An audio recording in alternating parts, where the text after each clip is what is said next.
Thank you, Jesus. For this is the day in which the Lord has made. Let us rejoice and be glad in it. Hallelujah. I am Elder Cosme Sims. And we have Jesus Reigns Restoration Ministry. Amen. And I just rejoice and I'm blessing God. Hallelujah for Calvary.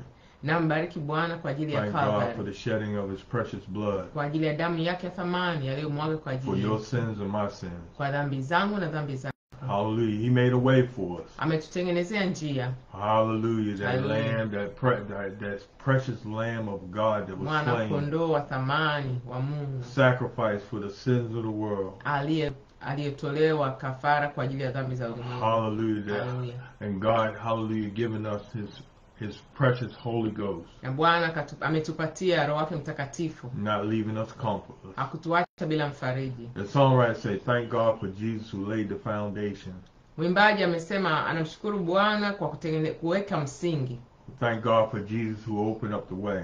Anamshukuru Bwana Yesu kwa kufungua njia. Thank God for Jesus who saved me one day.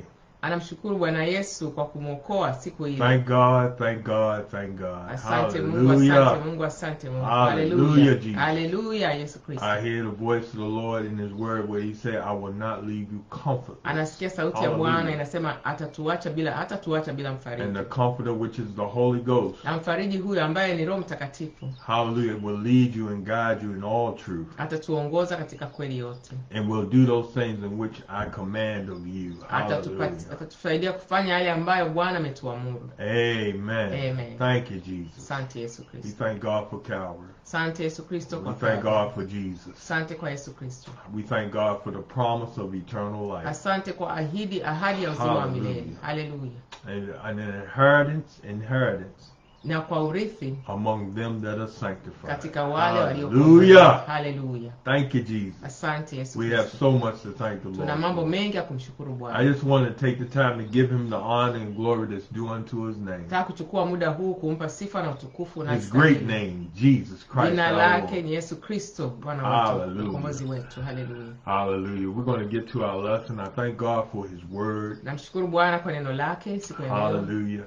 And the word of the Lord that he given me to give to his people today. Neno la Bwana alilonipatia kuwapa watu wake siku ya leo. To give to his kutupatia sisi kuwapa watu wake siku ya leo. A more perfect way. Njia iliyo kamilifu zaidi. A more perfect way. Njia iliyo kamilika zaidi. Hallelujah. Hallelujah. It was the way of God more perfectly. Njia ya Mungu iliyo kamilika zaidi. And which we will find in the scriptures. Return your Bibles to Acts, the 18th chapter. Tuelekeze Biblia zetu Matendo ya Mitume sura ya 18. And we're going to start at verse 24. Mstari kuanzia wa 24. But we're talking about a more perfect way. See, a thought, I want to exercise a thought right now. Naomba nielezee wazo kuu la somo hili siku ya leo. There are Christians that love and believe that Jesus is our Lord and Savior. Wapo Wakristo wanaompenda na kumwamini Yesu Kristo kama Bwana na Mwokozi. And in their belief of Jesus, they carry the title Christian. Na katika imani ile wanabeba jina la kwamba wao ni Wakristo. Many of them are witnessing the gospel and risking their lives daily to win souls for the kingdom of God. Wengi wao wanashuhudia Injili na kuweka maisha yao hatarini kwa ajili ya ufalme wa mbinguni.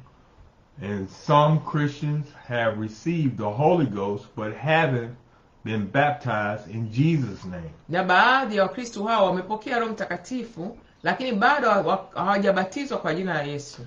Some Christians have been baptized in the name of the Father and of the Son and of the Holy Ghost, but not in Jesus' name only. Alafu kuna wale Wakristo ambao wamebatizwa kwa jina la Baba, la Mwana na la Roho Mtakatifu, lakini bado hawajabatizwa kwa jina la Yesu Kristo. Some Christians were baptized in Jesus' name, but will not tarry for the Holy Ghost, speaking in tongues as the Spirit give utterance. Wakristo wengine wamebatizwa kwa njia ya usahihi sawa na Biblia kwa jina la Yesu Kristo, lakini hawachukui muda wa kumsihi Bwana Yesu Kristo na kusoma maandiko na kuyaweka moyo wao wakimsihi Bwana awajaze na Roho wake Mtakatifu. And some Christians have their own tradition and doctrine concerning salvation, which is vain to the Lord. Na kuna wale Wakristo ambao kulingana na mapokeo yao na dini zao wanafuata kanuni na taratibu ambazo kuhusu wokovu ambazo mbele za Bwana ni ubatili. We don't serve a God of confusion. Hatumtumikii Mungu wa kuchanganyikiwa. The Lord commanded the church to do everything decently and in order. Bwana ameamuru kanisa lake wafanye kila kitu kwa mpangilio. And where the confusion comes in is where you have all these different denominations and different doctrines of salvation. Vurugu inakuja pale ambapo ukiona sasa kuna mafundisho mbalimbali kuhusiana na wokovu. Where there's one Lord, one faith, one baptism. Wakati maandiko yameshatuambia kuna Bwana mmoja, imani moja, ubatizo mmoja. One God, Mungu mmoja, the Father of all, Baba wa wote, that's above all, through all, and in you all, ambayo yuko juu ya wote, kupitia wote, ndani ya yote. Being all baptized by one Spirit. Amen. Wakiwa wote tunapaswa kubatizwa kwa Roho moja. But with all these different denominations and all these different faiths and all these different beliefs, God say, you worship me in vain due to your own tradition.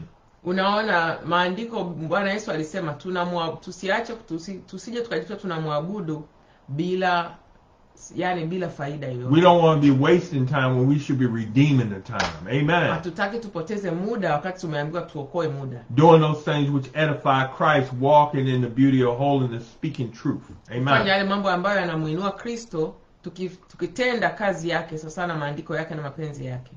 And here in the scriptures you're going to find out that there's two things that God do not want. First of all, one, he wants us to be on one accord. Kuna mambo mawili ambayo Bwana anatusisitizia hapa. Kwanza anataka tuwe katika nia moja. That we all speak the same thing, that we mind the same thing. Tuwe tunaongea mamoja na tuna kipaumbele pamoja katika imani. Amen. Amen. And be in the body of Christ. And be in his church. And another thing in our witness and our testimony, that we don't have any respect of person. Na katika shuhuda zetu tusiwe na upendeleo wala ubaguzi wowote. Amen. That we don't do things in a discriminatory manner. Tusifanye mambo katika njia ya ubaguzi. For we Christians that are born again of the water and of the Spirit, let's not discriminate against those that are not, but be willing to teach and show them the way of God more perfectly, as Aquila and Priscilla did in the book of Acts concerning Apollos' witness and testimony to the Jews about Jesus as children and witnesses of Christ Jesus our Lord. Read that please. Amina. Hapa anasema sisi wa Kristo ambao tumezaliwa tena mara ya pili kwa maji na kwa Roho, tusiwabague na kuwatenga wale ambao hawajapitia hiyo njia, bali tuwe tayari kuwafundisha na kuwaelekeza njia ya Bwana iliyo kamilifu zaidi, kama vile Aquila na Priscilla walipofanya katika kitabu cha Matendo ya Mitume kuhusiana na Apollo na ushuhuda wa Waisraeli kuhusu Yesu Kristo, kama watoto na mashahidi wa Yesu Kristo Bwana wetu. To win a soul we must be wise. Kuweza kuokoa nafsi inabidi utumie hekima sana. Amen. But Amen. We all sinned and came short of the glory of God at one time before we were saved. Sisi wote tulishapungukiwaga na utukufu wa Mungu kabla tujaokolewa, tulikuwa tunaishi katika dhambi. But we heard the word. Lakini tukasikia Injili. And it changed our heart. Likatubadilisha mioyo yetu. And it changed our mind. Likatubadilisha fahamu zetu. And hallelujah, we believe and we had faith and we caught on fire. Hallelujah. Tukashika moto wa Roho Mtakatifu tukaamini. The fire of the Holy Ghost. Moto wa Roho Mtakatifu. Amen. Amen. For John the Baptist said, I indeed baptize you with water. Yohana Mbatizaji alisema yeye anabatiza kwa maji. But he said, but he that cometh after me will baptize you with the Holy Ghost and fire. Hallelujah. Anasema yule anayekuja baada yake atawabatiza kwa moto na kwa maji. Hallelujah. Kwa Roho Mtakatifu na kwa moto. It's a more perfect way. kuna njia ambayo ni kamilifu zaidi kulingana na maandiko. So God is concerned with our witness. The Great Commission is to go out in all the world and preach the gospel to every creature. Yani tumepewa kazi tuende ulimwenguni kote tukahubiri kila kiumbe. In the name of the Lord. Kwa jina la Bwana. Amen. Amen. Thank you, Jesus. Asante Yesu. So Jesus said, "Ye are my witnesses, and ye shall testify of me." Bwana Yesu amesema sisi ni mashahidi wake na tutamshuhudia yeye. But God is concerned about how we witness to His people. Lakini Bwana anajali jinsi gani tunavyoshuhudia watu wake. As He said, "As wise as serpents, but harmless as doves." Anasema tuwe wanyenyekevu kama hua. And we do everything in love. Kila kitu tufanye kwa upendo. Amen. Amen. Let's go to Acts, the book of Acts 18 and 24. Tuende Matendo ya Mitume sura ya 18. And it says, hallelujah. A certain Jew named Apollos, born at Alexandria, an eloquent man and mighty in the scriptures, came to Ephesus. Read, please. Haleluya. Nitasoma katika jina la Bwana Yesu Kristo. Basi Myahudi mmoja jina lake Apolo, mzaliwa wa Iskanderia, mtu wa elimu, akafika Efeso, naye alikuwa hodari katika maandiko. This man was instructed in the way of the Lord, and being fervent in prayer, he spoke and thank you, Jesus. And taught. Hallelujah. Taught diligently the things of the Lord, knowing only the baptism of John. Read. Amen. 25. Mtu huyo alikuwa amefundishwa njia ya Bwana, na kwa kuwa roho yake ilikuwa ikimwaka, alianza kunena na kufundisha katika usahihi habari za Yesu.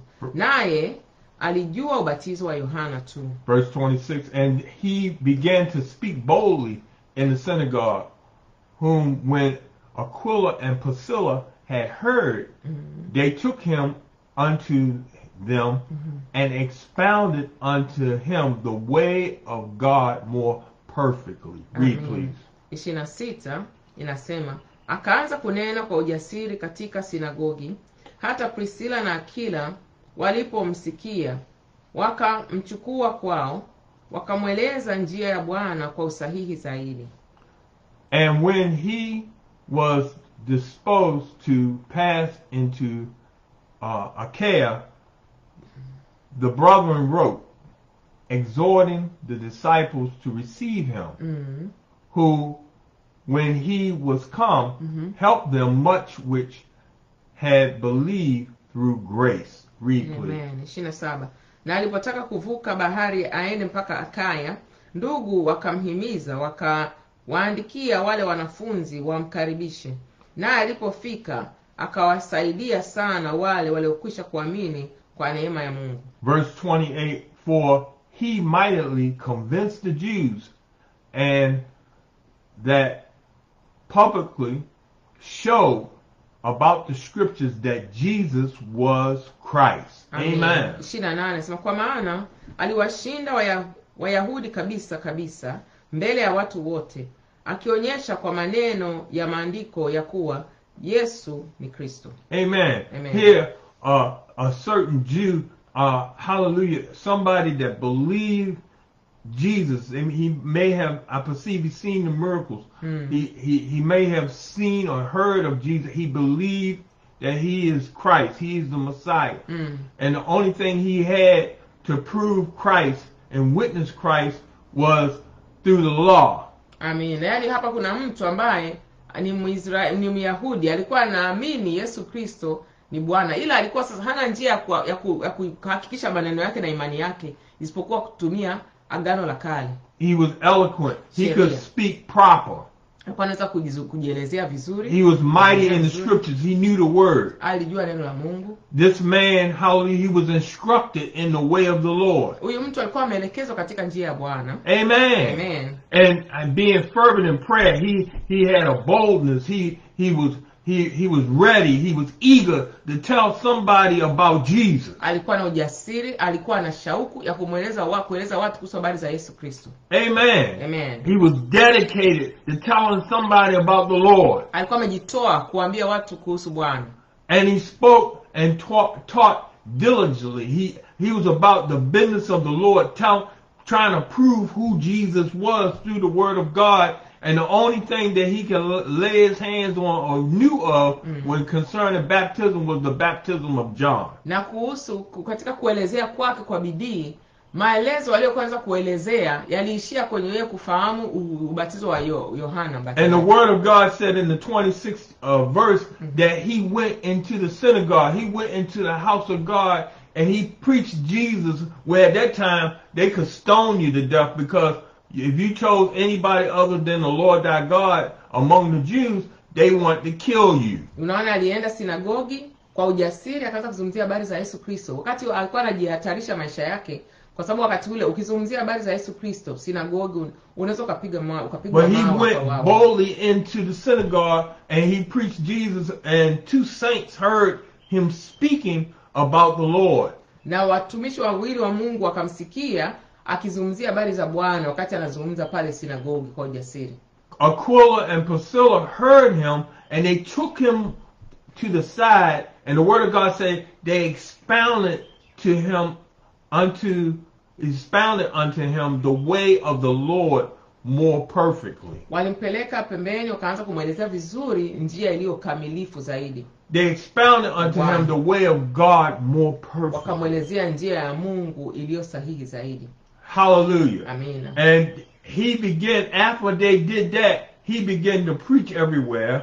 Hallelujah. He began to persuade mightily the Jews, hallelujah, and show them, according to scripture, that Jesus is the Messiah. Jesus is the Christ. Tukaona baada ya kuelezewa yeye vizuri, ndio akazidi kwenda Israeli akiwaelezea Waisraeli wote, Wayahudi wote, habari hizi alizo sasa fafanuliwa vizuri kwa usahihi, habari za Yesu Kristo. Hallelujah. Hallelujah.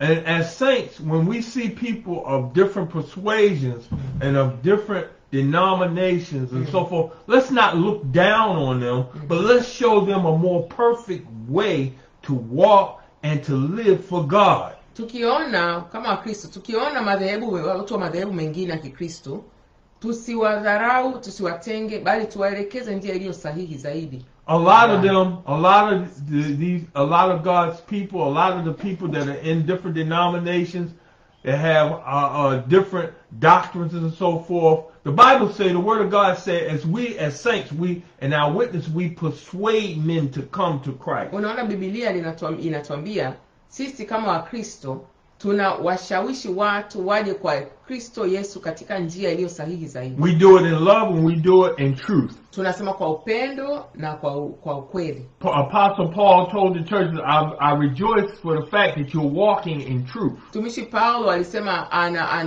anafurahi kwamba wanatembea katika njia iliyo kamilifu zaidi katika kweli. Amen. Amen. And here Apollos, when Aquila and Priscilla heard him, they brought him and expounded to him a more perfect way in the Lord. Unaona, sa Aquila na Priscilla wakamuuliza pembeni, wakamuelezea njia ya Bwana iliyo kamilifu zaidi. Amen. And he didn't resist it, but he went forth, hallelujah, even more boldly to preach Jesus. I perceive that he received their witness and their testimony, because later on in the scripture it showed how Apollos did a great work in the church. Unaona, hakubisha, bali tunaoneshwa hapo kwenye maandiko, baada hapo akapata ujasiri zaidi kuifanya kazi ya Bwana. Amen. Amen. Hallelujah. Amen. And hallelujah. And I would just want to say, concerning our witness and our testimony, we were once the same way. Nataka kusema kuhusu sisi ushuhuda wetu wa Bwana Yesu Kristo, na sisi tulikuwa hivyo hivyo. A lot of us, papasa tu. Our parents took us to church. Wazazi wetu tupeleka. We heard the word of God. Tulisikia neno la Bwana.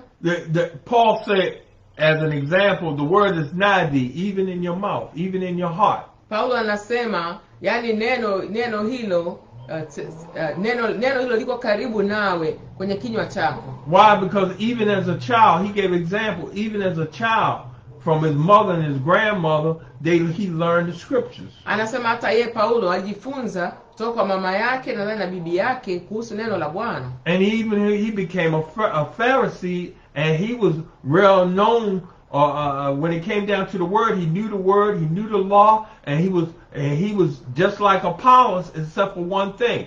He was lifting up the law, where Apollos was trying to lift up the New Testament in Christ Jesus. Ndio shida, tatizo ni kwamba yeye alikuwa anainua sheria agano la kale, lakini hao waliokutana nao walikuwa wanakuta wanaliinua agano jipya. And here it is, by hearing the word of God, hearing the truth, he was able to, hallelujah, to walk in truth, to be complete, to be perfect in Christ. Unaona katika ile kweli akazidi kuwa mkamilifu katika safari yake. There is a more perfect way. Kuna njia iliyo kamilifu zaidi. Some have different plans of salvation, hallelujah, when it comes to receiving Christ. Kuna wengine wana mpango tofauti katika jinsi ya kumpokea Yesu Kristo. And I gave those examples in the thought. Nimetoa mfano huo katika kiini cha somo hili. But unless a man is born again of the water and of the Spirit, he cannot see, he cannot enter the kingdom of God. Lakini maandiko yamesema mtu asipozaliwa kwa maji na kwa roho hata ingia ufalme wa mbinguni. That which is flesh is flesh. Kilichokuwa mwili ni mwili. That which is spirit is spirit. Kilichokuwa roho ni roho. Marvel not, you must be born again. Amini na kuambia lazima uzaliwe mara ya pili. Hallelujah. Hallelujah. And the word, hallelujah, he says, the Lord said, I send my word that you be healed. Na Bwana anasema anatuma neno lake lituponye. There's a more perfect way. Kuna njia iliyo kamili zaidi. And on the day of Pentecost, he said, hallelujah, Peter said, this same Jesus, heal Israel. This same Jesus whom you crucified. Petro akasema siku ya Pentecoste, isikiliza Israeli, yule Yesu mliyemsulubisha. God had made both Lord and Christ. Mungu amemfanya kuwa Bwana na Kristo. And when they heard that, they were pricked in their heart and they said, what must we do? Waliposikia hayo, walichoma mioyo yao wakasema, je, tufanye nini basi? And he said, repent and be baptized, every one of you, in the name of Jesus Christ for the remission of your sins, and you shall receive the gift of the Holy Ghost. Tubu na kila mmoja wenu na mbatizo kwa jina la Yesu Kristo, na mtapokea kipaji cha Roho Mtakatifu. For the promises unto you and your children and so many the Lord God shall call afar off. Kwa maana ahadi ni ya kwa ajili yenu na uzao wenu na wale ambao Bwana atawaita kutoka mbali. And with other words that he spoke of exhortation, he said, save yourself from this untoward generation. Na maneno mengi sana ya kuatia moyo, akasema jiokoeni na kizazi hiki kiovu. And many have heard him, hallelujah, were baptized in Jesus' name. Wengi wamemsikiliza, wamekubali kubatizwa kwa jina la Yesu Kristo na wamebatizwa. As many have received his word, said the word of God. Kama wengi walivyopokea, ain't everybody going to receive the word of God. Sio wote watapokea injili wakihubiriwa. But those that have received, 3,000 souls were saved that day. Lakini nafsi 3,000 zilibatizwa siku ile zile. Why? Because Peter took the time, hallelujah, and showed them a more perfect way. Kwa maana Petro alichukua muda ya kuwaonesha njia iliyo kamilifu zaidi. That's why the word of God said, when you hear his voice, harden not your heart, which is written in the provocation. Ndio maana neno la Mungu linasema ukisikia sauti yake, usifanye moyo wako mgumu. A lot of us that are saved today, we harden not our heart. Hallelujah. Wengi wetu tumeokoka leo kwa sababu tuliamua tusifanye mioyo yetu migumu. The devil wants to sift us as wheat. Shetani anataka kutuchekesha kama ngano. Tukatilia mbali hapa duniani. Jesus told Peter, the devil wants to sift you as wheat. Yesu alimwambia Petro, shetani anataka kukuchekesha kama ngano. But I have prayed for you. Lakini nimekuombea. And when thou art converted. Na ukishakombolewa, in other words, when you receive the Holy Ghost. Maana yake ukishapokea Roho Mtakatifu. Go and strengthen your brother. Nenda kawatie nguvu ndugu zako. Hey, hallelujah. When in your witness and your testimony since you've been saved. Katika ushuhuda wako wewe toka umeokolewa. And you see people, hallelujah, that are falling short, they're not walking perfect before God. Na unaona watu wanaenenda katika njia ambayo sio kamilifu katika Bwana. Continue to pray for them. Endelea kuwaombea. Continue to witness to them. Endelea kuwashuhudia. That they will receive the engrafted word of God to the saving of their soul. Waweze kupokea neno la injili iliyokuwa kamili kwa kuokoa nafsi zao. Hallelujah. Hallelujah. And that they will, hallelujah, receive the word of God in a more perfect way. Walipokea neno la Bwana kwa njia iliyo kamilifu. And that they will take and use that same witness that they received the Holy Ghost by to win a soul themselves. Watachukua shuhuda huo to strengthen their brother, to strengthen their sister. Amen. One man planted, one planted, one water, but God gives the increase. Let's plant good seed. Hallelujah. You can't be no farmer and plant none other than some good seed. Uwezi kuwa mkulima mzuri kama upani mbegu njema. And there's a method and process in farming to make sure that crop grow. Kuna njia ya kufuata kuhakikisha yale mazao yanakuwa. And if you don't use that formula of planting that particular crop the proper way, in a perfect way, you're not going to have a crop. Usipofuata ule taratibu, hutapata mazao. Amen. Amen. There's a more perfect way to salvation. Amen. Amen. God is one. Mungu ni mmoja. Me and my Father are one. Anasema mimi na baba yangu. And we are one in Christ Jesus. Na sisi ni wamoja katika Yesu Kristo, kanisa lake. Amen. Amen. Let's not have respect to person when it comes to winning a soul for Christ. Tusiwe na ubaguzi katika kuokoa nafsi kuja kwa Yesu Kristo. There are people that don't have the Holy Ghost, but they're risking their lives. Lakini wanapambania injili, wanaweka maisha yao hatarini. To share the gospel. Kushirikisha injili. Because they believe. Kwa maana wameamini. But they believe in part. Wameamini kwa baadhi tu. There's some that don't believe in water baptism. Kuna wengine hawaamini katika ubatizo. But if you take the time and prove, hallelujah, the scriptures. Lakini ukiwaelezea maandiko vizuri. Hallelujah, because we got more than Acts 2:38 to prove that you must be born again of the water and of the Spirit to enter the kingdom of God. Kuna zaidi ya Matendo ya Mitume 2:38 kuhakikisha kwamba ni kweli tunatakiwa tubatizwe kwa jina la Yesu. In Jesus' name. Kwa jina la Yesu Kristo. Amen. Amen. We have scripture. Tuna maandiko ya kutosha. And improve it, showing people a more perfect way. Na kuwaonesha, katika kuwaonesha watu njia iliyo kamilifu zaidi. The way of God more perfectly. Njia ya Bwana kwa usahihi. Not my way. Sio njia yangu. Not your way. Sio njia yako. But God's way. Njia ya Bwana. We got to do it God's way. Inapaswa tufanye kwa njia ya Bwana. Let's hear the whole conclusion of the matter. Tuende kwenye kiini na mwisho wa neno. Is to fear God kwamba tumuogope and keep his commandments. Tutunze amri zake. Which is the whole duty of man. Ambacho ndio wajibu kamilifu wa mwanadamu. Ain't nothing right but the word. Hakuna kitu kilichokuwa sahihi zaidi ya injili. Amen. Neno la Mungu. Amen. Thank you, Jesus. Asante Yesu. The word of God is the power of God unto salvation. Neno la Mungu ni nguvu yake katika wokovu. I know I'm telling the truth. Najua hii ni sahihi. Thy word have I hid in my heart that I might not sin against thee, O Lord. Neno lako nimelificha ndani yangu nisikutende dhambi, Bwana. The Holy Ghost bring remembrance of what I'm saying to you through the Holy Ghost. Neno la Mungu linaniletea kumbukumbu kunikumbusha kwamba ninachosema ni sahihi, ninachoongea nao. I didn't go to a seminary school. Kwenda shule ya seminari. I don't have a big certificate on the wall. Sina certificate kubwa ya theology ukutani. But I can say like Apostle Paul. Lakini naweza kusema kama mtumishi Paulo. It wasn't man that taught me, it was the Holy Ghost that taught me. Kwamba sio mwanadamu amenifundisha. Hallelujah. Roho Mtakatifu ndio aliyenifundisha. Hallelujah. And the Holy Ghost will teach you too. Na Roho Mtakatifu atakufundisha hata wewe pia. Amen. If you want to be taught. Kama uko tayari kufundishwa. God will show you a more perfect way. Bwana atakuonesha njia iliyo kamilifu zaidi. Hallelujah. Hallelujah. And when you talk about being perfect. Tunazungumzia katika kuwa kamilifu zaidi. When it comes down to being perfect. Ikija katika kuwa mkamilifu. We have scriptures. Kuna maandiko. But the thought that I want to give you with, thank you, Jesus. Asante Yesu Kristo.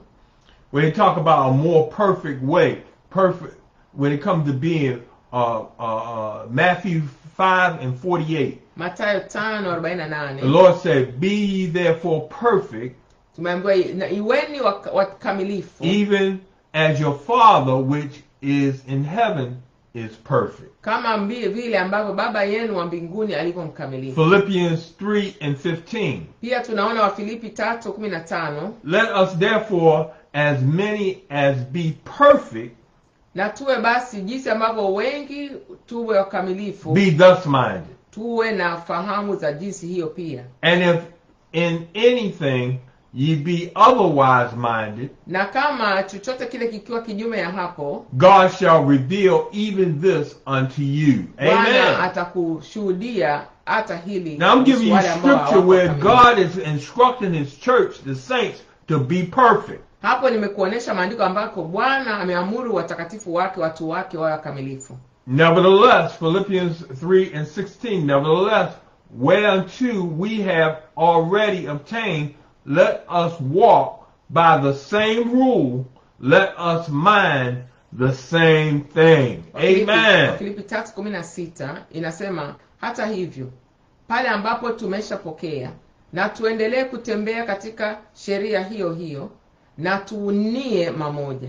Amen. Amen. That's what I said earlier, didn't I? About being on one accord. Kuhusu katika nia moja. Having one Lord, one faith, one baptism. Kwa Bwana mmoja, imani moja, ubatizo mmoja. Walking by the same rule, the same doctrine. Kufuata mafundisho yaliyo mamoja. Amen. Minding the same thing. Tukiwa tunashika mambo ya riwaya. 2 Corinthians, hallelujah. Waraka wa pili wa Korinto 7:1. 7:1. Having therefore these promises, dearly beloved, let us cleanse ourselves from all filthiness of the flesh and spirit, perfecting holiness in the fear of God. Read that, please. Anasema, tukiwa tumeshapokea ahadi hizi, wapendwa, tujisafishe na uchafu wa aina yote wa kimwili na wa kiroho, kukamilisha utakatifu katika hofu ya Mungu. We're to walk in the spirit that we don't fulfill the lust of the flesh. Tunatakiwa kutembea katika roho, tusitimize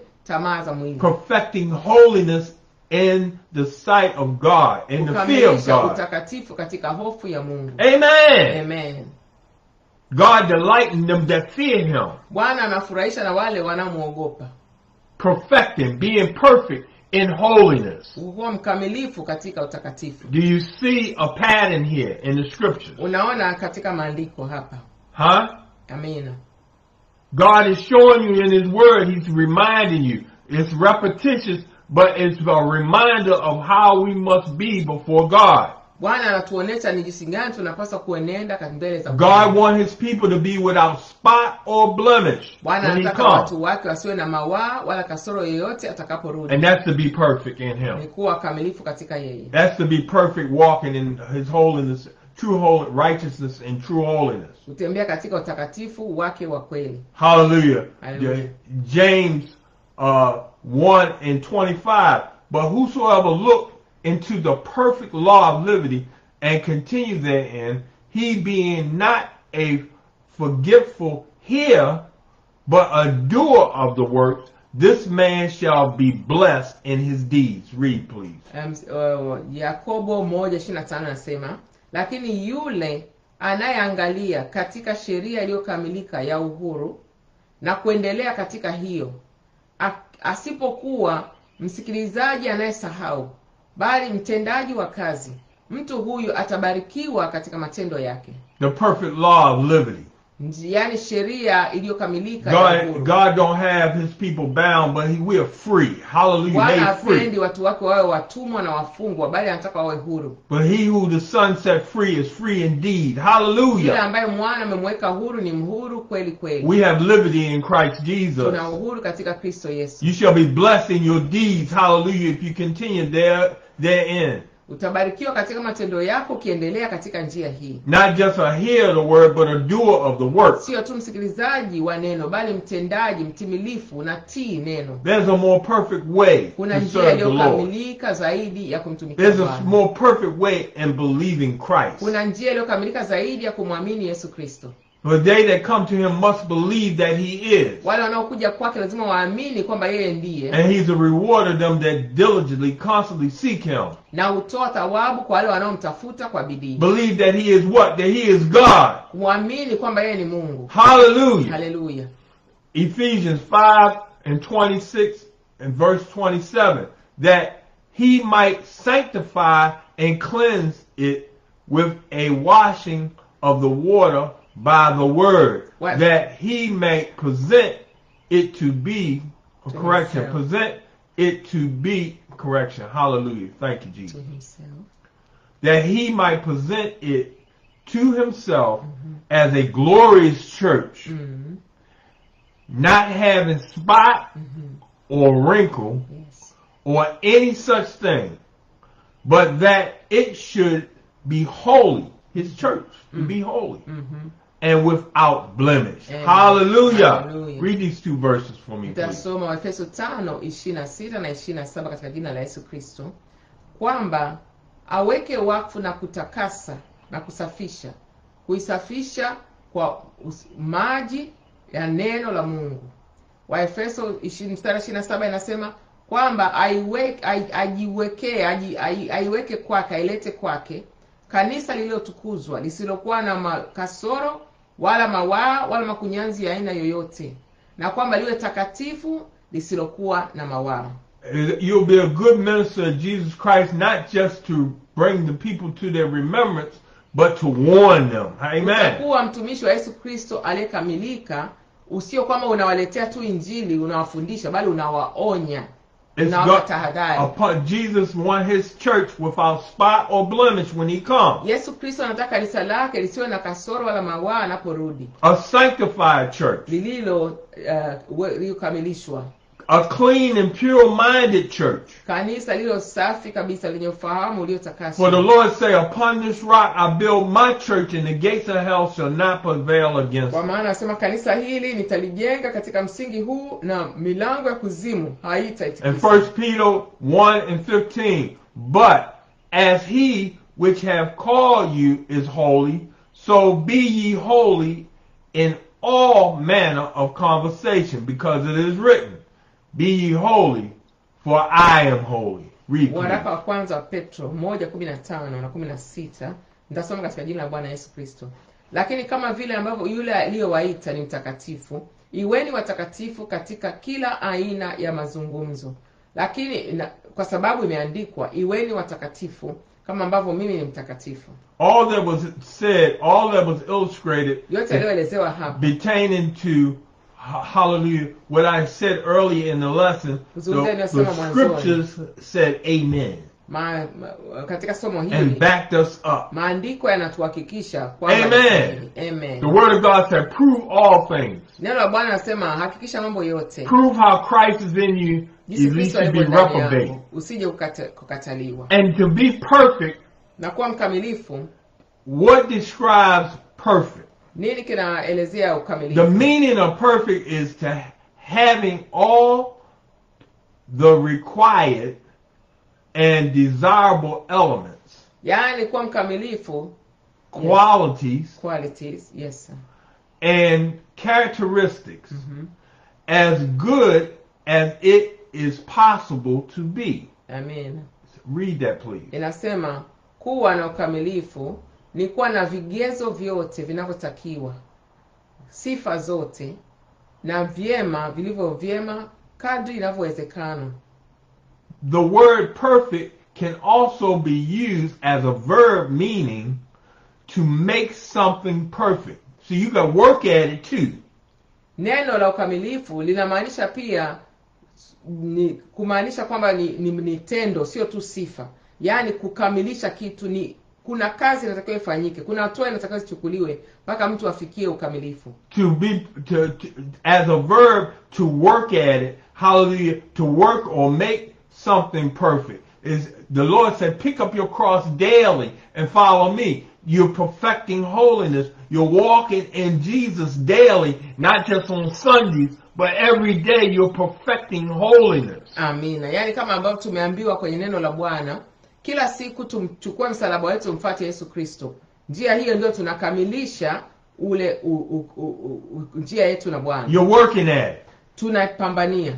The word of God says, shaking the filthiness of the flesh and of the spirit and perfecting holiness. That's something you got to work at every day. That's something you got to work at every minute. That's something you got to work at every second before the Lord. Hicho ni kitu unatakiwa ukishughulikie kila siku mbele za Bwana, siku mchana, muda wote ule.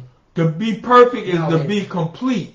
Ni kuwa mkamilifu, ni kuwa umetimilika. Complete, whole, and fully developed, totally in righteousness. Yani ukiwa umekamilika, umekuwa kwa usahihi, umekamilika katika haki. Not lacking, usio umepungukiwa, or faulting in any particular. Kuwa na makosa aina yote ile. Amen. Amen. You're not lacking, you're not faltering, you're not wavering. Hallelujah. You stay in the course. Hallelujah. Yani unakaa katika ile njia. In any particular, in any situation. Katika hali yoyote ile. Amen. Amen. Having being perfect. Kiwa mkamilifu. Having those characteristics, those qualities, those elements. Sifa hizo, vigezo hivyo. As good as it is possible to be. Kama ambavyo inawezekana. Amen. Amen. Doing the best you can with what you got. Kujitahidi kadri unavyoweza na kile ulicho nacho. Putting forth your best foot for Jesus.